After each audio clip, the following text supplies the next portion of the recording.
الأستاذ والفنان القدير دريد لحام، رمضان كريم وكل عام وأنت بألف خير. تسلمي يا قلبي، وأنت إن شاء الله وكل المشاهدين. أستاذ دريد، كتير سؤال بيخطر على بال الناس بشكل دائم. دريد لحام برمضان كيف بيقضي وقته؟ والله يعني أنا ما عندي أوقات لرمضان أوقات لغير رمضان، نفس الروتين. بنزل على مكتبي، بقرأ، بقابل إلى آخره.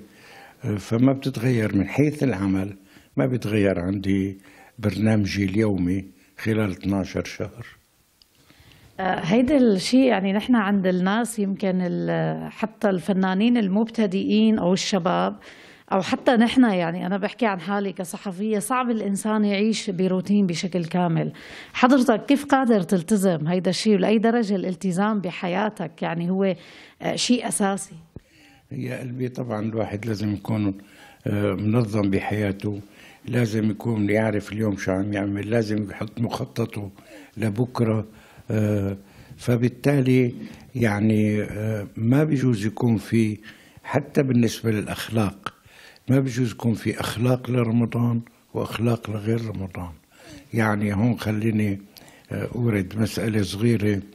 أنا مرة عم بشتري من واحد برمضان، فعم فاصله، بتعرفي عنا في مفاصلة إنه هالقد لا بهالقد، بتوفي ما بتوفي.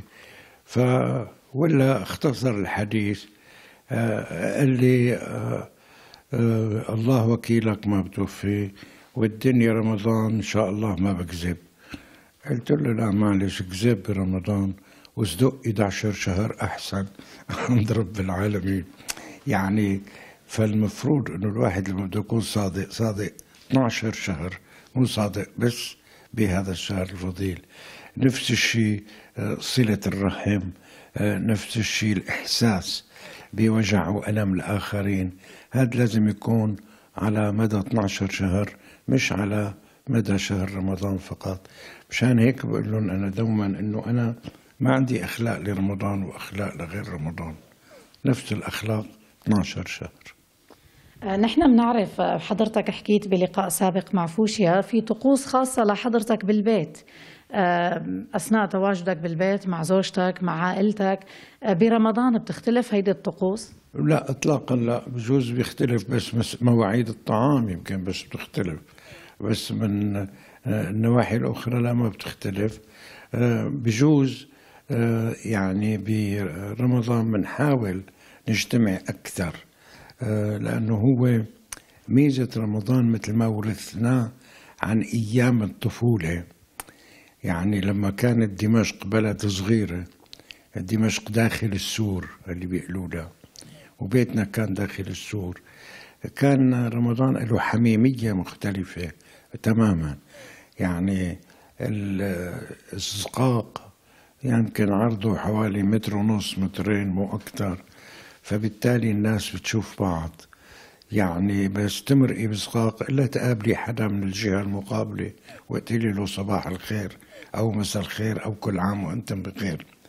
الآن الأزقة صارت أوتوسترادات عرضها 100 متر، يعني ما عاد في هديك الحميمية بسبب تغير الجغرافيا تبع المدينة. الجغرافيا تغيرت والناس برأيك تغيرت؟ بالتأكيد، يعني هي تغيرت بسبب أول مثل ما عم بحكي إنه ما عاد مثل دمشق القديمة، ما عاد دمشق مثل دمشق القديمة أولا. ثانيا هذا المخترعات الجديدة غيرت كتير بطبائع الناس.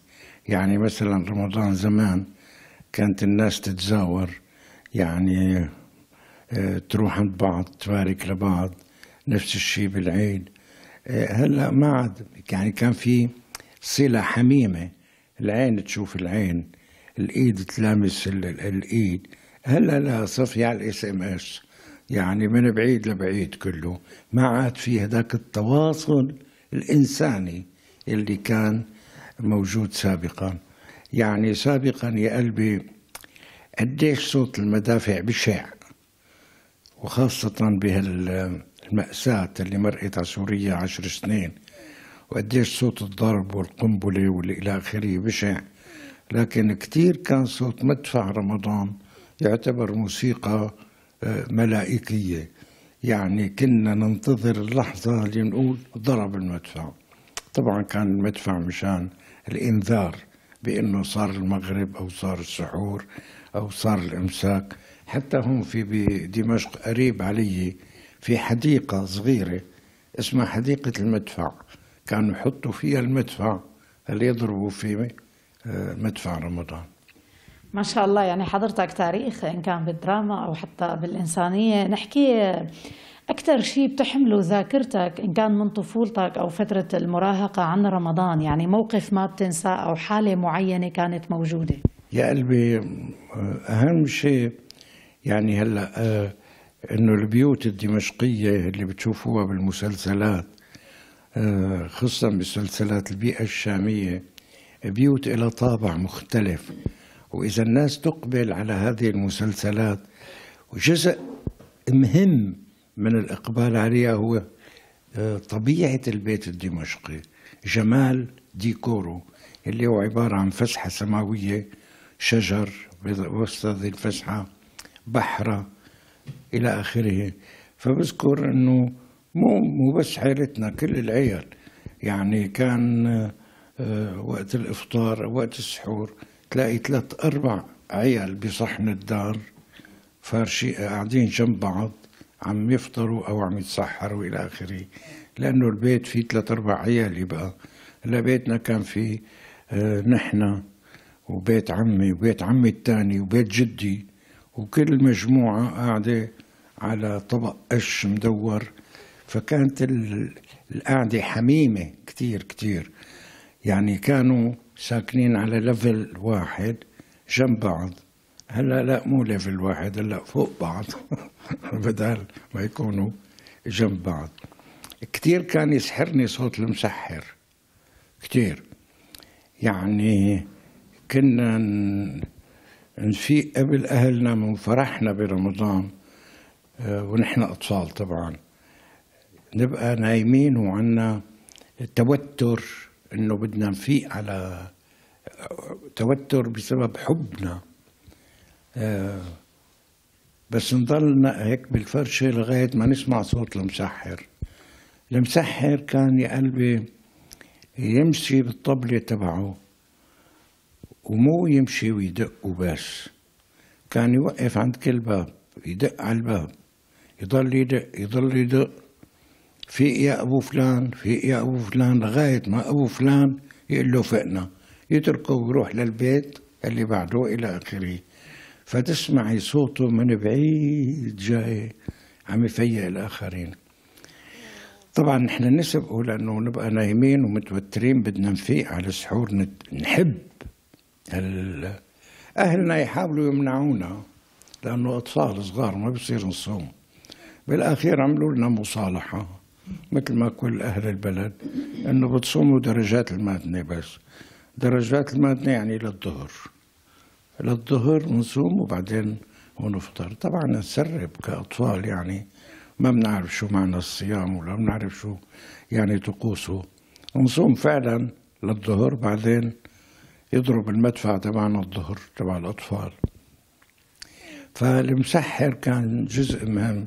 في اشياء مرتبطة برمضان مثلا بدمشق، ويمكن بغير دمشق كمان، الجرادق يلي بيقولوا له الناعم هلا، او بينادوا عليه اللي رماك الهوى يا ناعم، يلي هو طبق الخبز الرقيق عليه الدبس، هذا بس برمضان بيعملوه. يعني في طقوس كثيرة غابت، لكن هذا الجرادق لا، ما زال موجود.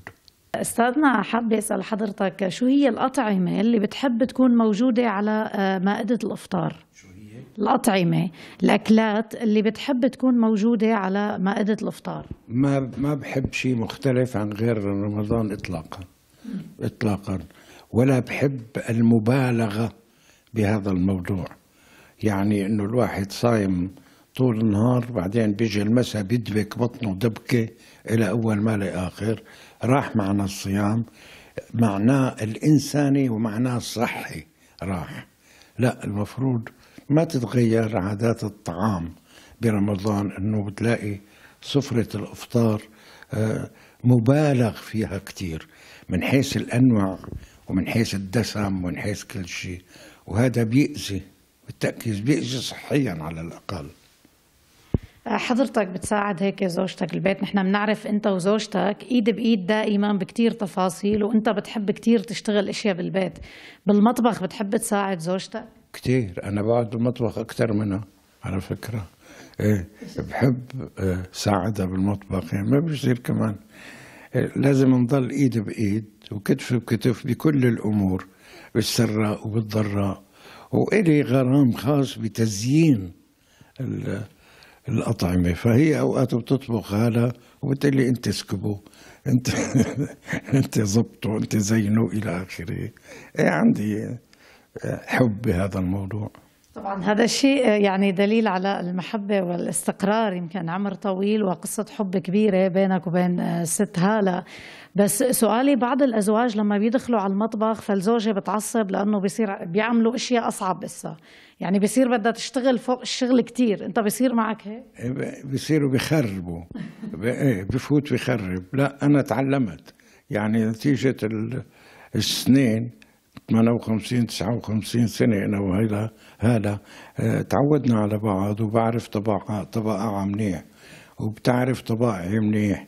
فلهالسبب لا، ما بفوت بخرب، بفوت بساعد أنا بالتالي. وعلى كل حال يعني أنا دائما بقول عن هالة إنه هي زوجتي أحيانا، صديقتي أحيانا، ولكنها حبيبتي دائما. إن شاء الله دائما بالتوفيق وبحياة سعيدة. في شيء هيك أمنية بتحسها خاصة بتحب دائما تدعيها أو تحكيها برمضان؟ أمنية خاصة إلي ما عندي إطلاقا، لكن أمنيتي إنه إن شاء الله الأيام القادمة تكون أفضل من الأيام اللي عم نمر فيها هلا، لأنه بالتأكيد الشعب السوري مر بأزمة كتير صعبة وكتير قاسية، لكن صبره عالي المستوى. بتمنى من الله أنه يكون أيامنا القادمة أفضل.